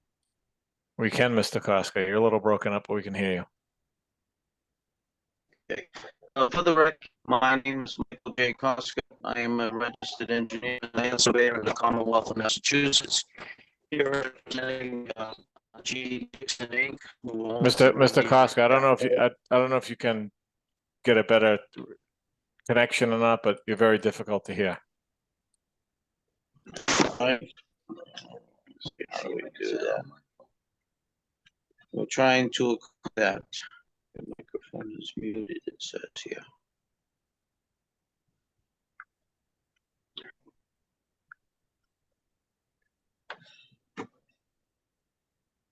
It appears to be better, Mr. Koska, if you want to continue. Okay. Do you want me to start from the beginning, Mr. Chairman? Sure. Okay. For the record, my name is Michael Koska. I am a registered engineer and land surveyor in the Commonwealth of Massachusetts. Here representing Mr. George Dixon, who owns the Riviera Cafe at 288 Broad Street in the town of Bridgewater. Mr. Dixon, in his business endeavor at the Riviera, would like to build a 15.3 by 28.6 addition adjacent to the kitchen area for kitchen preparation and storage only. The result of that structure would not take away any parking places, nor is he looking for any increase in occupancy that he already has. And the area is pavement now, and it would be a rooftop, which is considered impervious. So we're matching impervious for impervious there. And again, it is simply to expand the kitchen area for preparation of the foods that he does here for his patrons, and also to have more storage area for pizza boxes, napkins, and glasses, and so forth and so on. The structure itself is located is proposed to be located 27.6 feet from Crapo Street, and we are hoping the materials that would be used, it's simply that he have a footing, 4-foot concrete foundation, sill plate, pressure treated, 2x6, 2x4 construction, sheathing, and either a wood shingle or the architectural shingles that would match the colors of the building that exists presently. There will be nothing that would be considered out of character. There is no additional lighting that is proposed, and as I repeat again, there is no loss in parking area, or is there a request of more now? Okay, thank you, Mr. Koska. Mr. O'Brien, was a site plan provided or just your memo? There was a site plan provided. Could that be brought up on the screen? Um, Because in the memo packet that I read earlier, there was no site, but there was aerial views and all that stuff. yeah, I think the memo packet that I sent recently was just for a memorandum, but the packet I sent last week. The full packet, there's two full packets. I didn't see it. Did I miss it? Correct. It was the one sent out on Friday, but I can pull it up. If need be. Here I have, so packet 1 and packet 2. Which packet was it in? It was packet 2. So the one not with Claremont, correct?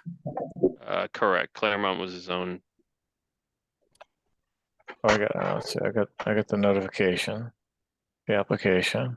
I do have it shared on the screen as well. All right, I got it right here. I got it. Oh, I did. All right.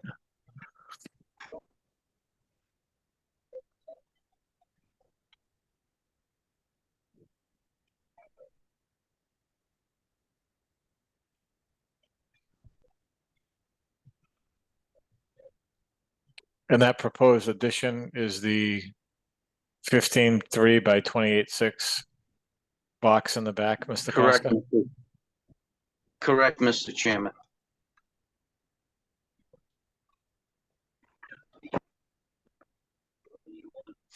Okay. Are there any, we did get a staff memo from Mr. O'Brien. Are there any comments from the board at this point? And again, all 5 of us are participating in this hearing, so.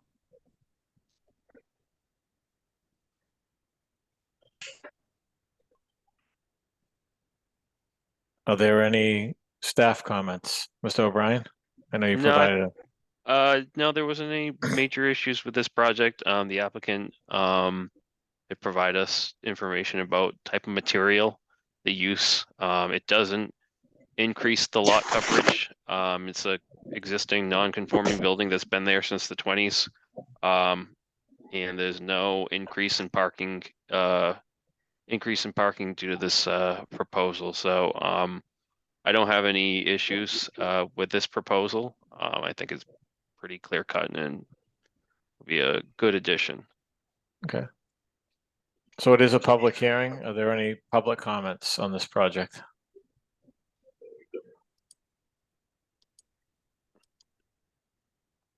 No public comments? Any staff comments? All right. I know, Mr. O'Brien, you did today, I think you sent out a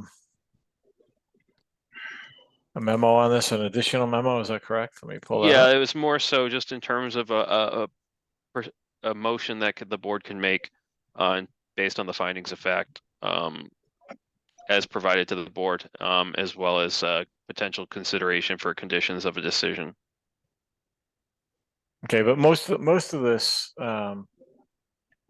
most of these conditions, that these 24 that you have provided, are our standard conditions, correct? Yeah, I subtracted from more of a new construction project, but my primary concern is making sure that construction material on site not interfere with the use of the site. So making sure, and I've made that point clear to the applicant as well. When they're doing work on the addition, that you know, there's not going to be like wood and materials interfering with a current parking situation. So just making sure that we have that, and we have discussions pre-construction or discussion prior to the receipt of a building permit to iron out those issues. But yeah, pretty standard decision conditions here. All right, so this is a public hearing. So before we discuss it any further, is there a motion by somebody on the board to close the public hearing? I'll make that motion. By Mr. Jemian, is there a second? A second. By Ms. Rojas? So I'll take the roll. Ms. Pagan?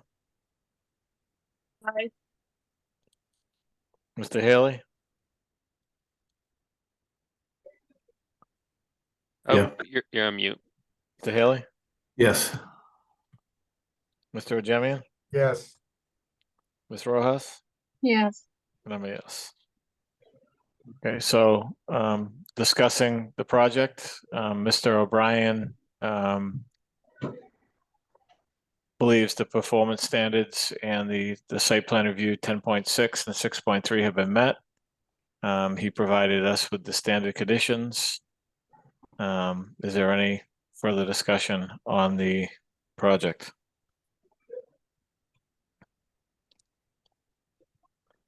Do we have a motion on the project with the conditions provided by Mr. O'Brien?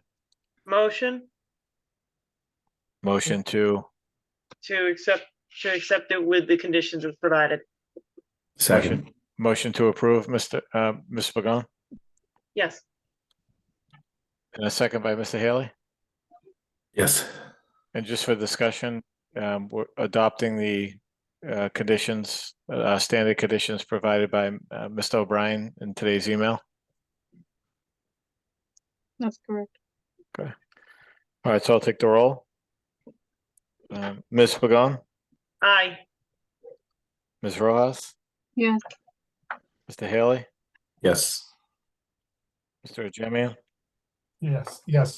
Okay, and I'm a yes. Thank you. Thank you, Mr. Koska. Thank you very much for the board's time this evening. Greatly appreciated. Thank you. Okay, moving on, we have other board items. We have a request for release of funds, South Farm Estates, MJM Construction Corp., and this was continued from September 6th. Is there a representative from MJM Construction Corp. here? I believe so. I believe Yes, I'm here. MJM. So, sir, I'm if you in. could just state your name and address for the record, please. Manny Bajinga, 586 Manley Street with MJM Construction.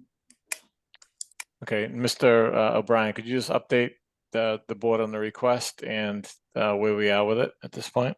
Sure. The request is that remaining bond funds be released based on the infrastructure work that has been completed. Based on the information that we have, as well as the receipt of an as-built plan. MGM Construction Corp. Has completed the work regarding South Farm Estates and the roadway. So they are requesting the release of all remaining funds, and we have no issue with that request based on the work completed. Yeah, thank you, Mr. O'Brien. Mr. Bajinga, can you update us on the status of the conservation restriction and working with the state to get that done? Mr. Burke has been in communication with Mr. O'Brien, and the paperwork for the state has been filed, but now it's just a process of waiting, I guess. Okay, and then it's, if we release the bond this evening, just for the record, there'll be no other permits issued up there, occupancy or building permits. Is that the understanding until that's resolved? Correct. And that's the position of the town, Mr. O'Brien? Well, that was a condition of a decision, so it's not really a position, it's a condition. Okay. All right, and there's no issue on the town side releasing this bond, is that correct? No. Okay. And is there any board discussion on the release of the bond? Well, has Mr. Tansey looked at this? He did provide an email a while ago. I believe that said he was all set with it. Is that correct, Mr. Tansey? That is correct, Mr. Chairman. Thank you. Any other discussion, board discussion? So, Mr. O'Brien, do you want us to state an amount or just the remaining bond amount? It would be the remaining funds. Due to to interest rates, it kind of changes, so we don't want it to be an exact number. So I think release of remaining funds for the South Farm Estates would be sufficient. Which is approximately how much? 30,000 or so? Let me pull that up quick.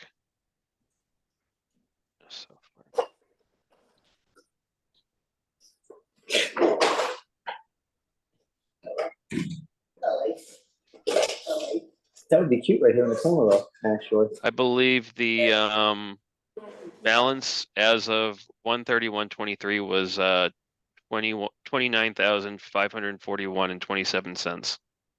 Okay. So if we could have somebody make a motion to release the remaining bond plus any interest that would be sufficient for you. Could somebody, Motion to release on Ms. Pagano, you're not clear. motion to release the remaining funds along with the requisite interest as Yeah, you're O'Brien? breaking up, MJ. You're breaking up. So Let me try again. Motion to leave on funds with the requisite interest per direction from Mr. O'Brien. Okay, do we have a second? Second. And just for the record, that's somewhere around 30,000 plus interest, so I'll take the roll. Mr. Ajemian, Yes. Ms. Rojas, Yes. Ms. Pagan, Aye. Ms. Pagan, was that a yes? Yes. Mr. Haley? Yes. I'm a yes. All right, thank you, Mr. Bajinga. Thank you. Actually, is Mr. Bajinga still on? Yes, sir. Was a copy of what was submitted to the state in regards to the conservation restriction for that subdivision also provided to Mr. O'Brien? I'm pretty confident that it was. Mr. Yeah, the O'Brien. package for the conservation restriction. Yeah, it was Yes. also provided to this board. Okay. We have it in a packet somewhere? Yes. It'd be in Okay. packet too. In I previous packets. saw the use restriction easement, but not the state CR. I'm pretty confident that there was, I don't have it in front of me now, but I'm pretty confident that there was a submittal done because some language back and forth with the lady there, and Mr. Burke. Oh, you know, I have it right here. I went right to the, all right.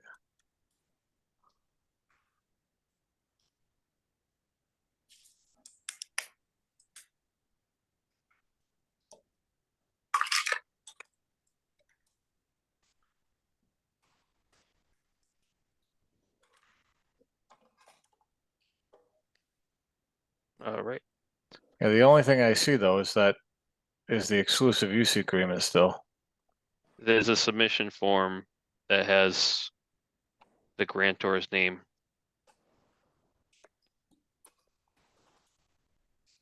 I don't have that with me, sir.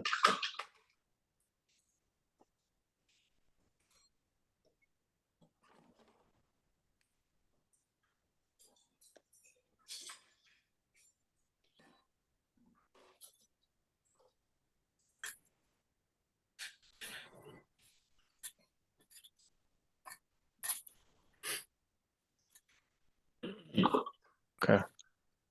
Yeah, I think there's probably a lot of work that needs to be done on this, but all right.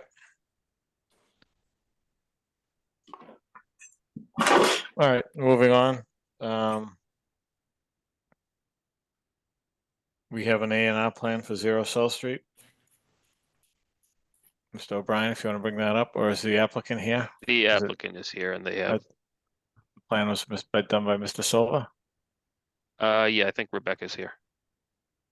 Ms. Baptiste, go ahead. I am here, but Mr. O'Brien, is there any way you can put it on the screen for me? Do you have it on your laptop? I'm not on my laptop, I'm on my phone. All right, give me a moment. If you can give me a moment, I will hop on, connect with a different computer. And if you could just accept it. Why don't you take 15 fine. minutes, 10 or 15 That's minutes, fine. and we'll Love it. jump down to Attorney Castanetti. How's that? Love it, thank you. All right, so we have an A&R plan for 0 Oldfield Road. Is Attorney Castanetti with us this evening?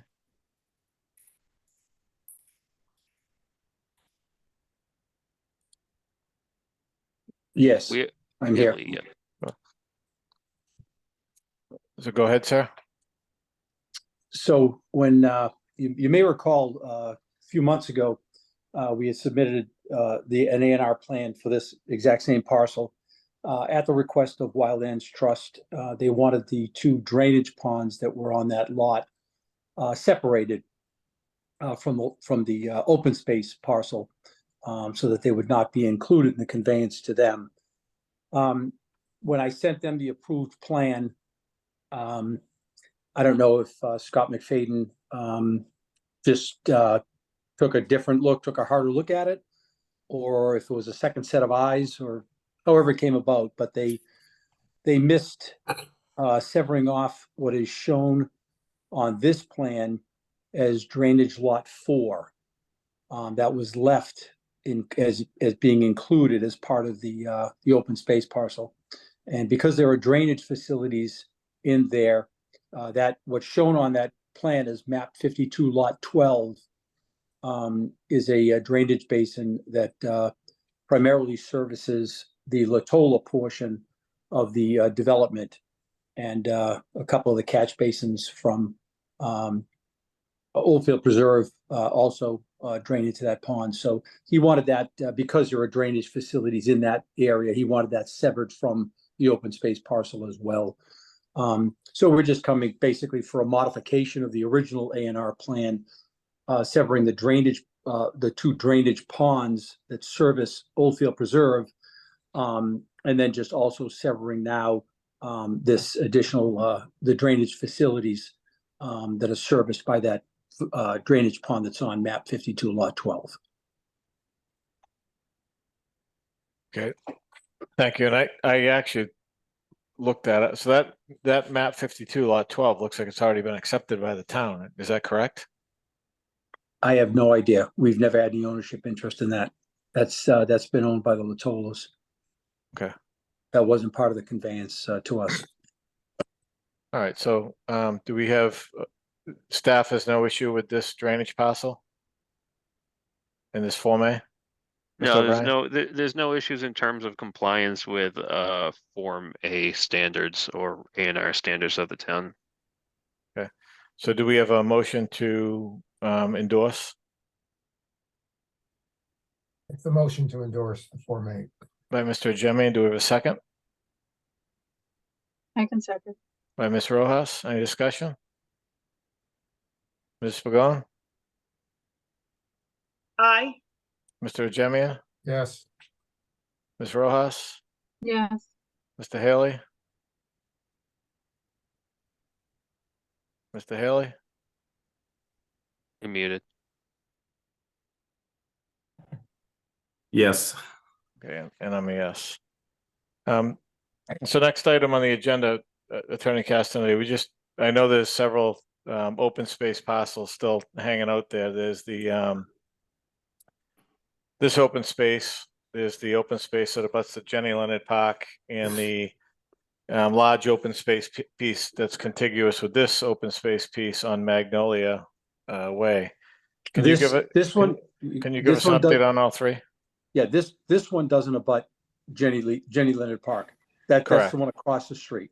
Correct. This one is partially a small portion of it. This abuts the open space parcel for Bridgewater Preserve, the 69-acre parcel. Okay. So the Wildlands Trust, their board of directors has approved the donation of both parcels. But when you say both parcels, you mean Bridgewater Preserve as well? Bridgewater Preserve and this parcel. This parcel approved subject to this additional modification. Okay. But the acceptance of the conveyance has been approved by the board of directors of Wildlands Trust, and unfortunately, Wildlands Trust moves at its own pace. So both of these parcels will total about 69. It will total about 89 acres. Is that correct, along the river? Yes, that's correct. Close to 90, closer to 90 than 89. And that's Bridgewater Preserve, just to be clear. And there's only one open space piece on Bridgewater Preserve, correct? There's another open space parcel near the front of the development that has the community well that irrigates their entry features, and that was actually severed from the original 70-acre parcel. But other than that, there's no other open space there. Okay, so both of those are moving forward with Wildlands Trust, though. They are. Again, fully approved by the Board of Directors, which is the last stage in their acceptance process. So now it's literally just administrative. And again, they tend to move at a relative snail's pace on their administrative end. And then the piece that abuts the Jenny Leonard Park, you're working with Town Manager Dutton to convey that to the town? I'm not working with anybody because I can't get anybody to give me the courtesy of a return phone call or any kind of a response. Okay, I did reach out to Mr. Dutton on that, and we discussed it briefly, so I'll send an email and see if we can make that get that to continue on, okay? And just on that as well, Mr. Chair, we did have a communication with the town manager's office and attorney Jason Rollins as of recently of October 5th regarding the Jenny Leonard property, or the property mentioned.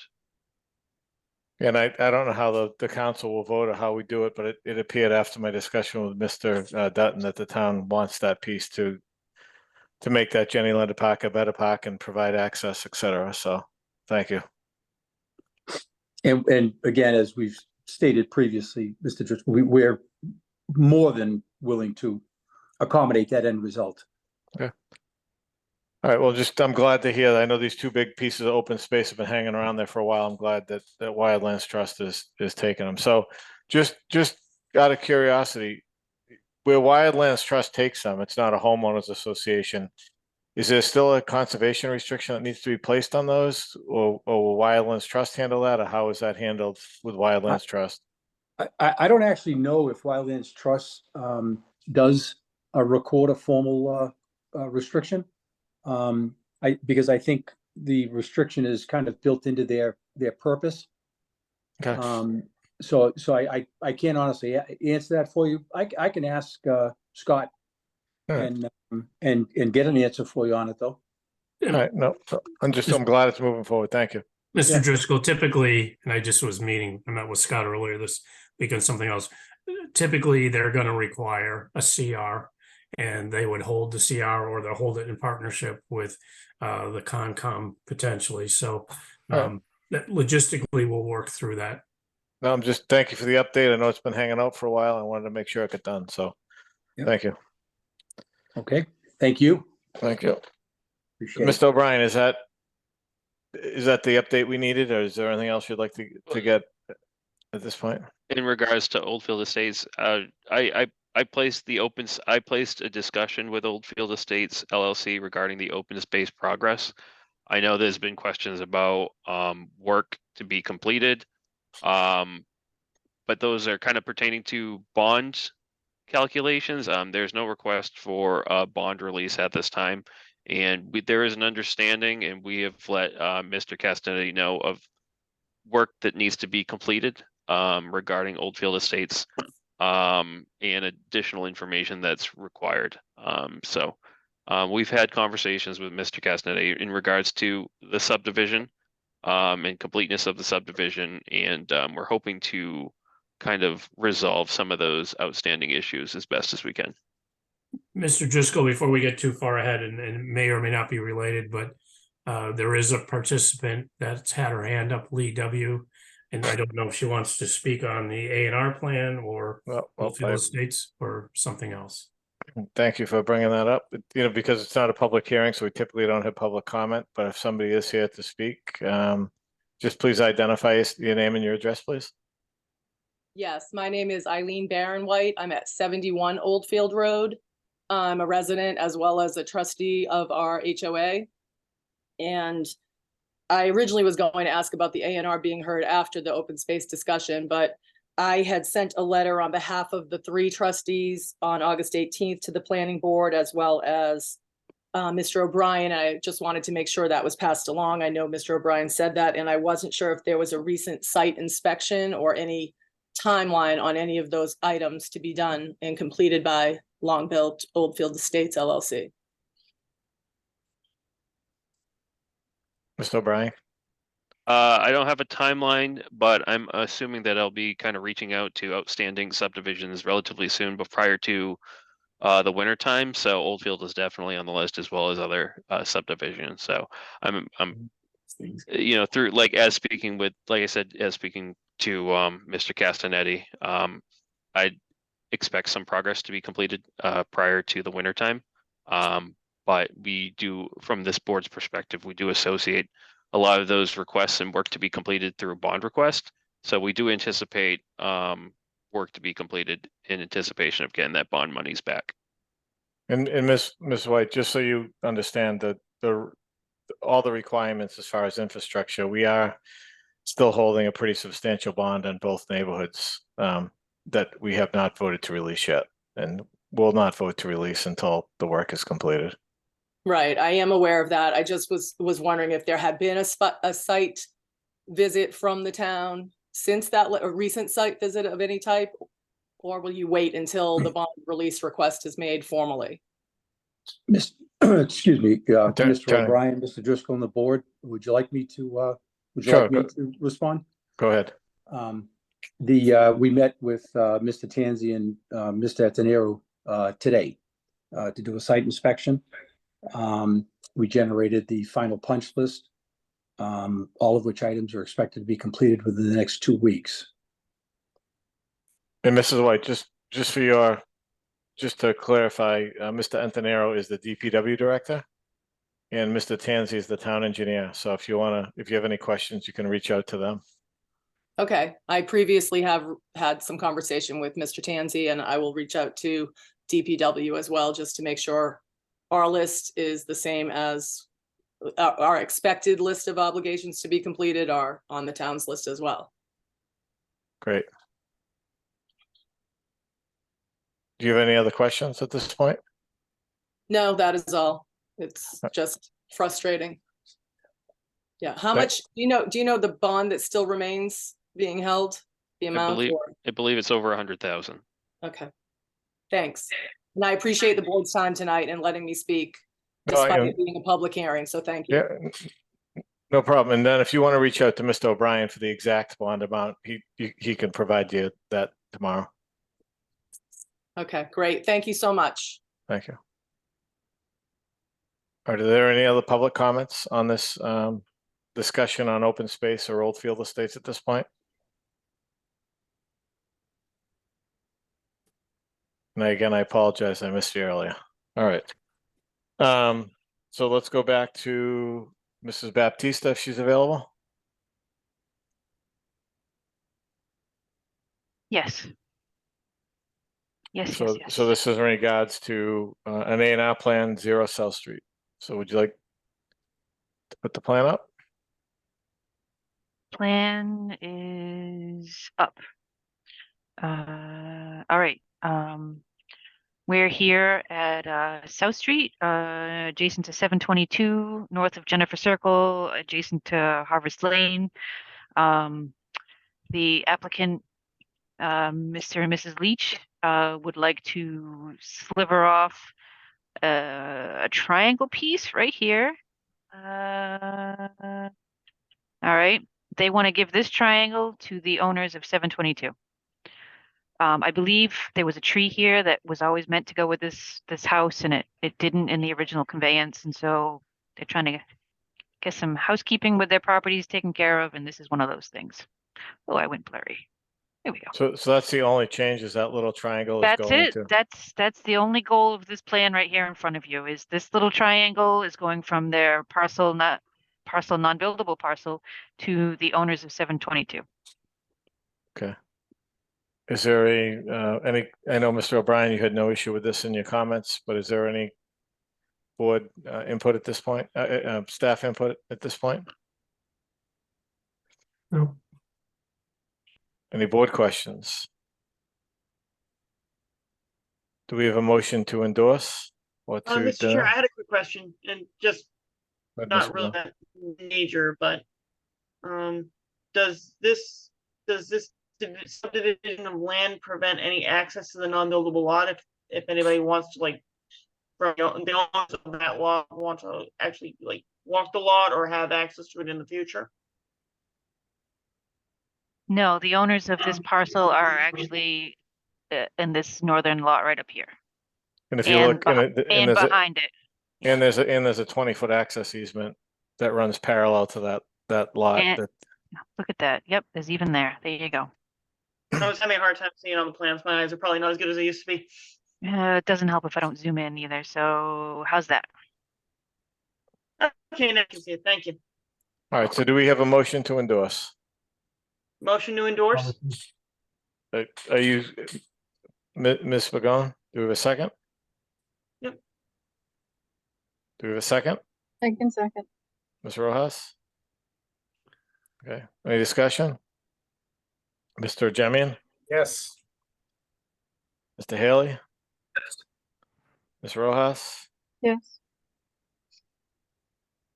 Did I forget somebody? Self. Oh, well, I know, but and I'm a yes. I thought I missed somebody. I'm sorry. I only had 3 check marks. All right, so let's all set. Item 5. Thank you, Ms. Baptiste. Item 5, we have minutes from September 6th. Did everybody get a chance to look at the minutes from September 6th? I haven't been able, Ms. Rojas, you said no, or you have? no, And Mr. Haley, why don't we continue that to the next meeting? Good idea. Any planner, assistant planner, CED director reports at this point? In the interest of time, I will pass. We're only 2 hours in. It's not too bad. I will abstain. Any tree reports? My God, sorry, Mr. Chairman. All right. Any committee reports or tree committee reports? No, not tonight. All right, do we have a motion to adjourn? So moved. Mr. Jemian, do we have a second? I can second. Ms. Rojas? Ms. Yeah. Rojas, I think you've made more motions tonight than you've ever made. Well, it's only 3 of us, so. All right, so Mr. Jemian, second by Ms. Rojas. I'll take the roll. Ms. Rojas? Yes. Ms. Pagon? Yes. Mr. Haley? Yes. Mr. Jemian? Yes. Let me, yes. Good night, everyone. Good night. Night. Night, everyone. Everyone.